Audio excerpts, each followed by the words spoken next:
We're continuing on Mesechet Avodah Zarah, and we're on Daf Nun Dalit, Amud Bet, in the middle of the Amud by the Mishnah. Today's Amud is being learned. L'schut Refuah Shelema of Meir ben Tova and Sarah Rachel bat Nora, and the Hatzlacha of Yigal ben Devorah.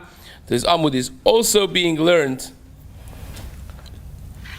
The Refuah Shelema of Rachel Simcha bat Nahid, that should have full recovery. Amen. We're starting a very interesting topic, almost like a philosophical, hashkafic topic of what's that relationship of HaKadosh Baruch Hu with Avodah Zarah. How does he let Avodah Zarah exist in the world when it's such a pitfall? Imagining that the world of, let's say, 3,000 years ago, aside from a small group of Jews, basically everyone was doing Avodah Zarah. They believed in things that would blow a person's mind. I mean, we spoke about Baal Peor, we spoke about Marcolis, we spoke about people bowing down to mountains and to water and to dirt and to stars and galaxies and sun and the moon and so on and so forth. Such a destructive belief system, and you still could find some of these mindsets in some countries in the world.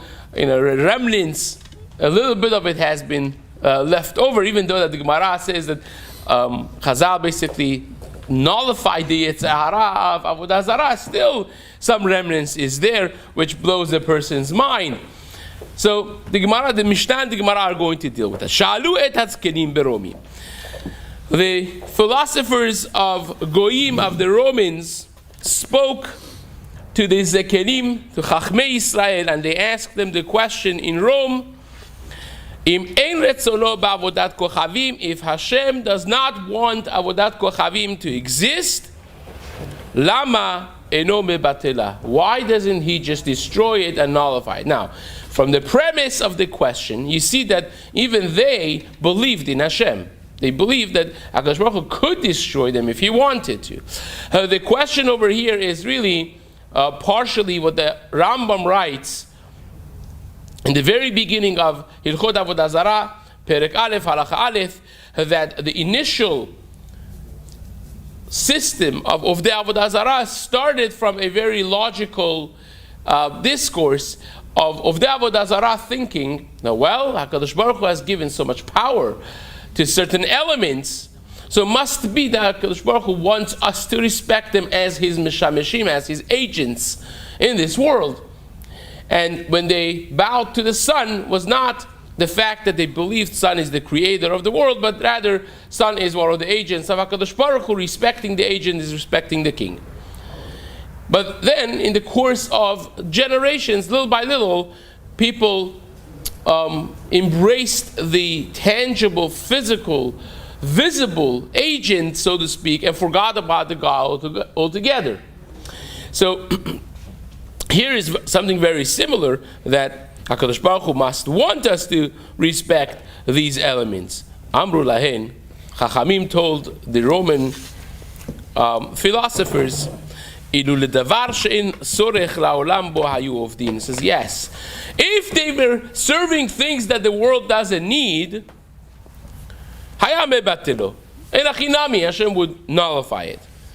Harei en ovdin lahama ve'lalevana. You know what they are serving? They're serving the sun, serving the moon, they're serving the kochavim, the mazalot, which the Gemara said in Mesechet Brachot, we had this together, that the world cannot stand a moment without kima, right? Without different constellations of stars and so on. So say Chachamim to the Romans, Ya'abed olamo mipenei hashotim. Hashem should destroy his world because of a bunch of crazy shotim, crazy people. You're going to maybe come back to this, count how many times it says shotim. We'll get back to this shotim part. Amru lahen, so they had a comeback. They said, wait, okay, but that's not all. Im ken, ya'abed davar she'en sorech la'olam bo v'yaniach davar she'sorech ha'olam bo. So okay, those are only 4 things. The sun and the moon and the galaxies and the stars. Those are like few items. So keep those. The world could do without peor. It's pretty disgraceful. You have to go. There are other bathrooms. You don't have to defecate in front of peor. Marcolis says, if you don't throw stones at stones, still the world is going to go. So destroy those and keep the ones that the world needs. So Chachamim said what? Listen to what you're saying. If Hashem would do that, would that not be looking like a support for those Avodah Zarahs of sun and the moon? On the contrary, people would think, whoa, look, Hashem destroyed all the other ones, but these ones. So it must be that the sun is really something. The moon is really something. Amru lahen, af anu, if that would be the case, we would be supporting mechazikin yedei ovdehen shel elu. We were supporting the servers of the sun and moon, the kochavim and mazalot. Shomrim, because they would say, Tedu, look, it's the biggest proof that my God is the real one. Because look, he destroyed all the other ones. And this ones, he couldn't or he didn't want to. Says the Gemara. Tanu Rabbanan, we learned in the Braita. Shalu pilosofin et hazakenim. The philosophers asked the zakenim in Rome, Im Elokechem en retzono ba'avodat kochavim. If Hashem doesn't want avodat kochavim to exist, doesn't want people to do avodat kochavim, mipnei ma eno mebatela. Why doesn't he just be mebatel? Destroy the Avodah Zarah. Amru lahem. Ilu ledavar. By the way, they don't ask about all the other averot. Right? If you don't want a person to eat non-kosher, if you don't want all the other things that are there, they don't ask about it, because Avodah Zarah is such a pivotal, it's the peg that the whole religion hangs on. That's so important. If you take a look at the world in the time of Chazal, especially before Christianity and Islam, if every mindset in the world basically involved Avodah Zarah. So you look at the world, you're like, this world is burning down. Everyone is doing the one thing that everything hangs on and hinges on. So why does Hashem not destroy it? So says the Gemara, Chachamim told the Roman philosophers, Im ledavar she'en ha'olam sorech lo hayu ovdin. If they would be serving things that the world doesn't need, harehu mebatela, it could have been destroyed. Hareh hen ovdin, but the unfortunate reality is that they are serving lechamal, lavana, kochavim, mazalot. They're serving the sun and the moon, kochavim and mazalot. Ya'abed olam mipenei hashotim. Again, he should destroy his world because of a bunch of crazy people, of fools. Ela'olam ki minhago noheg. So this is the concept that the Gemara teaches. The world lives on in the way that Rabbi Eliyahu Dessler, in an essay in his Sefer, explains in Chelek Aleph. He writes that HaKadosh Baruch Hu wants to keep the person's free will as the ikar, the first and foremost pillar of the creation is the free will of human beings. And therefore, if you have, normally speaking, if you have a tug of war between my free will and the which is minago shel olam, so to speak, the teva, the nature, and between what HaKadosh Baruch Hu wants, the nature, my free will, wins. It was Afot in the ninth perk of Mesechet Ba'al that discusses whether my free will could trump your destiny. If somebody could decide to kill someone else when it's not their time yet. So it's my free will versus your destiny. My free will versus my own destiny. Can a person end their life? Right? Why? Isn't the destiny an important part of the creation? Yes, but the free will, or what we call the teva, the world running smoothly as it should, is such a strong point of HaKadosh Baruch Hu letting the free will to exist. and for things to look like we are driving force of the world, that is more important than a lot of other things. Sometimes HaKadosh Baruch Hu has to bend and twist the fabric of that nature for a great zechut or for proving a certain point in some points in history. But outside of that, Olam keminhago noheg. Olam keminhago noheg. And that's what our Dessler writes. And then that's what the Gemara says here, over here. And the imbeciles, the fools who are going to destroy their actions, atidin litenet adin. They will be giving din v'heshbon on the mistakes that they make. They're free to do what they choose to do. I'm not going to go destroy them. You know, if everyone that would flip a switch on Shabbat, it would just turn into powder and burn with the lightning. And everyone that would eat a non-kosher sandwich would choke on it and die. And everyone that would say Lashon Hara, his tongue would be twisted and not able to speak anymore. So then you would not have a world with free will. Therefore, HaKadosh Baruch Hu does not do nisim every day. Like the Ramban writes at the end of Parashat Bo, HaKadosh Baruch Hu does once in a history open miracles, such as the miracles of Yetziat Mitzrayim, the miracle of speaking to them directly, openly to millions of people by Har Sinai. And now you have a point of reference. Whoever wants to understand goes back and says, this is undisputable. And therefore, you could deduce for your own life how your emunah is going to be. But Hashem is not going to do it every day. And therefore, hence the concept of olam keminhago noheg.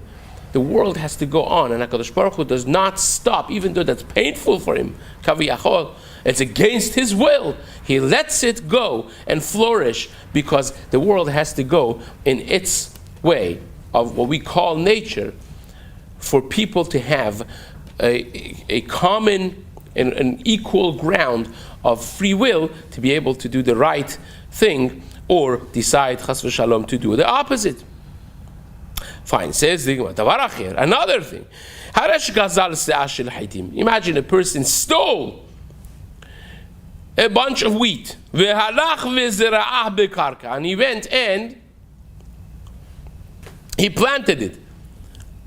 Now, says the Gemara, dinhu shelo titzmach. The truth is, it should not really grow because he went against HaKadosh Baruch Hu's will. It should not go in the fabric of nature. It should not be growing. Kol milta da'ama rahmana lo ta'avid, i'avid lo mehani. It shouldn't work. So says the Gemara, ela olam ki minhago noheg ve'holech. But it does grow. Why? Because the world has to go. It basically follows the same rules and regulations as nature will have.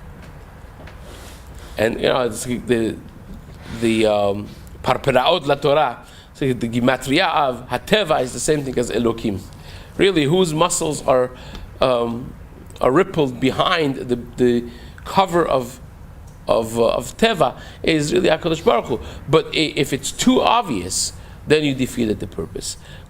And says the Gemara, the shotim shekilkelu atidin litenet adin, and those fools who make the wrong decision, they will be accountable for the din that they have to face. Davar acher, another one, even worse. Haresh bal eshet chavero. A person goes with the eshet ish. Dinhu shelo titaber. Really, she should not get pregnant from that. It's against that. Are you creating a mamzer? It really should not happen. Ela olam kiminhago noheg. But the world goes on. Veshotim shekilkelu atidin litenet adin. And those fools who are mekalkel, who make the wrong decision, they are going to face their consequences. V'hainu da'amar Reish Lakish. And this is what Reish Lakish said, the first white line. Amar HaKadosh Baruch Hu. HaKadosh Baruch Hu says, Lo dayan le'rashayim she'osin sela sheli pumbi. It's bad enough that the Rashaim who go with the Eshet Ish, they make my sela, the pinnacle of HaKadosh Baruch Hu's creation is Adam, is human being. Hashem, with His greatness, has made us partners in the creation.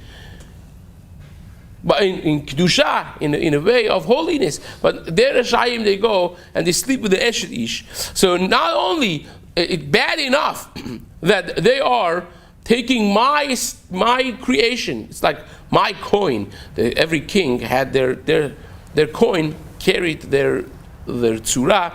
It was their name. And human being in the whole creation is like the coin of HaKadosh Baruch Hu. It's the main creation. So they mess it up. But it's not bad enough that they do that. The person that's created, even a mamzer, is b'tzelem Elokim. You have the tzelem Elokim on its tzura of a mamzer. You know, they are doing the utmost avera, and the stamp of HaKadosh Baruch Hu is on it. A disgrace to Hashem's kavod and to Hashem's name. But nevertheless, olam keminhago noheg. This is such a strong factor in HaKadosh Baruch Hu's will in running the world, that the world has to run in its regular tracks. Unless there is something massive going on, HaKadosh Baruch Hu does not twist the fabric of that nature, because He wants to leave as much room as possible for our free will and our decision to make our imprint on the world and own the good that we hopefully gain, or chas v'shalom, the opposite, you will own the mistakes that you make. Sha'alu philosoph echad et Rabban Gamliel. A philosopher asked Rabban Gamliel, Katuv b'toratchem, it says in your Torah, Ki Hashem Elokecha esh ochlahu el kana. Hashem is a jealous God. Now, as we will explain, kana could mean jealous, could also mean zealous, from anger and wrath of HaKadosh Baruch Hu. And that will make all the difference. So he's saying, well, Hashem is jealous. So if he's kana, why does he destroy the people who are of the Avodah Zarah? But he doesn't show his jealousy and his reaction to the Avodah Zarah itself.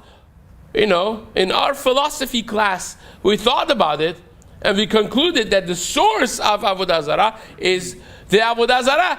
Destroy the Avodah Zarah. Why? What do you care about the people? And Rabbi said, no, exactly the opposite. You don't get it. Let me give you a mashal. Amar lo, emshol lecha mashal. The parable of this is, lema adavar dobem. What is this similar to? Lemelech basar v'dam shayelo ben echad. There was a king that had a son. V'oto haben haya migadel lo et hakelev. And the son had a beloved dog. And he liked him so much, you know what he did was, v'hela lo shem al shem aviv. He named the dog the same name as his father's name. And whenever he wanted to swear, uchsheu nishba, when he wanted to swear, he would say, Bechaye kelev abba. Right? He would say, to the life of Kelev, it's their fault that they are making their mistake.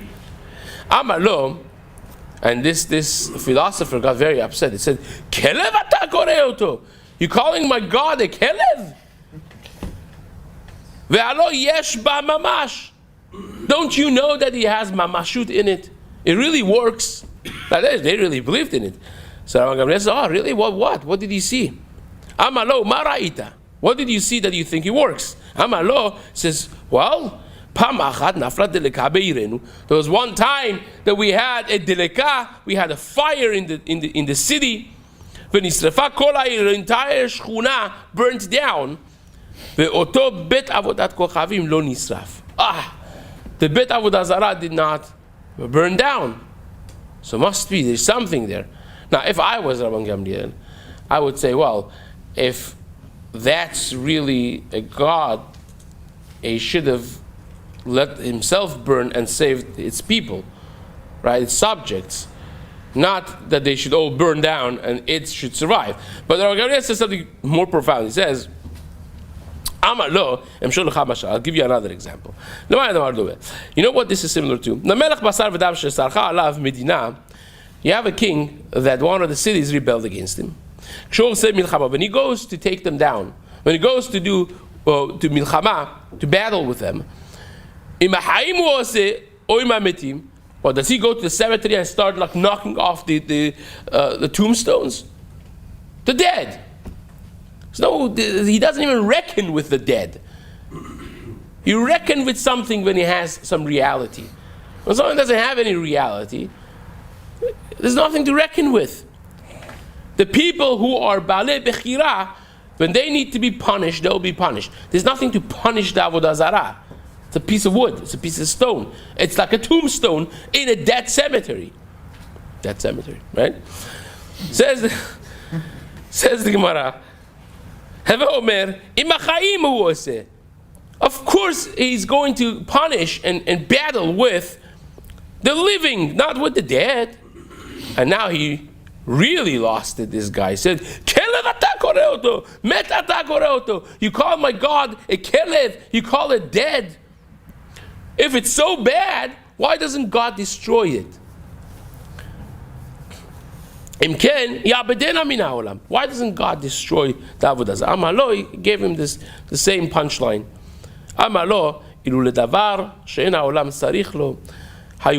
If it was something that the world would not need, then yes, you're right. But now people are serving chama v'levana, kochavim, mazalot. You can't destroy the world because of shotim. You know, says the Gemara, la'afikim, olegeaot, the valleys, the rivers. So says the Gemara, yobad olamo mipnei shotim, he's going to destroy his world because of a bunch of imbeciles. V'chenu omer, and that's actually a pasuk, says Rabban Gamliel. Asof asaf kol me'al pnei adama. Hashem says, well, I'm going to Asof asef, I'm going to gather and destroy everything from the face of the earth because of a bunch of the Avodah Zarah, says Hashem. I'm not going to destroy my world because of them, because they decided upon these things. Ya'bedem min ha'olam is going to destroy the whole thing from the world. Va'adol la'adam hen ovdin. They even worship human beings. So I'm going to destroy all of humankind? Destroy my whole world because of them? Of course not. V'ichrati et ha'adam me'al pnei adama. I'm going to destroy human race from the face of the earth. So says the Gemara, Sha'al Agrifas, Sar Sava, et Rabban Gamliel. Agrifas, the head of the army.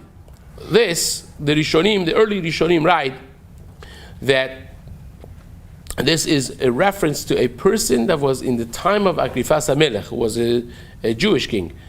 But this was not a Jew. But this shared the same name. He was a head of an army. Therefore, they were makbid to call him Agrifas Sar Sava, to give his title with him, not to be mixed up with Agrifas HaMelech. Right? It's the same generation. So him, who was a goy, asked Rabbi Gamliel, K'tiv Toratchem, it says in your Torah, Ki Hashem Elokecha esh ochla hu elkana. Hashem is fire, consuming fire, and he is a jealous God. So he asks now about the jealousy part. Klum mitkaneh ela chacham bechacham v'gibor begibor v'ashir b'ashir. It says, who is jealous of who usually? A chacham is jealous of a bigger chacham. An ashir becomes jealous when someone is a bigger ashir. A gibor, a strong man, is jealous of someone that's stronger than him. So when Hashem is jealous of the Avodah Zarah, excuse the language, but that maybe indicates that Avodah Zarah is a bigger power. Right? When you say El Kana, what does it exactly mean? Hashem is jealous of Avodah Zarah? Jealousy is only for two similar things that the subject of jealousy is a bigger one. So how does that make sense? Says Rabban Gamliel to him,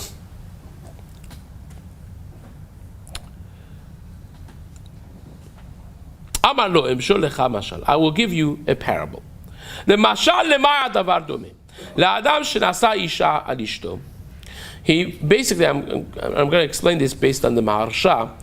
Maharsha explains that there are two different types, as I said before, of when you say kin'ah. Kin'ah could be jealousy, but in context of HaKadosh Baruch Hu, kin'ah is zealousness, not jealousy.